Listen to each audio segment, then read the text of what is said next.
করে গুনগুনায়া ওই নদীর মাঝে একটা মাছ মনোযোগ সহকারে ওই মাঝি ভাইয়ের দুরুদের আওয়াজ শুনতেছে। হঠাৎ এক জেলে এসে ওই মাছটাকে মেরে নিয়ে গেল। নিয়ে যাওয়ার পর বাজারে নিল, বাজারে নেওয়ার পরে বিক্রি করে। মাছটা মনোযোগ সহকারে নবীর দুরূদ শুনতেছে, আর ওই দিক দিয়া জেলে ভাই মাছটাকে ধরে নিয়ে গেলেন বাজারে বিক্রি করে। হঠাৎ করে আবু বকর বাজারের দিকে গেলেন, বাজারে যাইয়া মাছটা ক্রয় করলেন। নবীজিকে রহমাতুল লিল আলামিনকে দাওয়াত করেছে আবু বকরের বাড়িতে নবী খেতে আসবে। সুবহানাল্লাহ। আবু বকরের বাড়িতে আমার নবী খেতে আসবেন। মাছটা কিনে বাড়ি নিয়ে বিবির কাছে বললেন, বিবি তুমি মাছটা সুন্দর করে রান্না করে তৈরি করে নাও, রহমাতুল লিল আলামিন আজকে আমার বাড়িতে খেতে আসবে।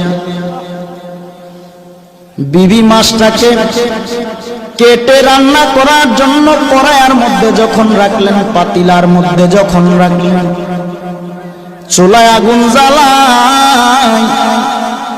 এরে বাবা, চুলার আগুন বারবার নিভে যায়।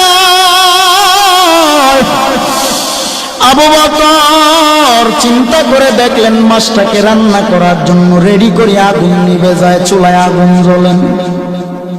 নবীকে দাওয়াত করেছি, নবী খাবে, কিন্তু মাছ রান্না করতে না পারলে নবী খাবে কিভাবে?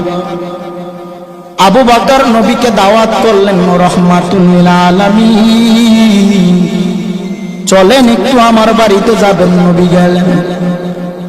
যাওয়ার পর আবু বকর সম্পূর্ণ ঘটনাটা খুলে বললেন, নবী মাছ ক্রয় করলাম, বিবিকে দিলাম, কেটে রান্না বসাবে, চুলায় যতবার আগুন দেয় আগুন নিভে যায়।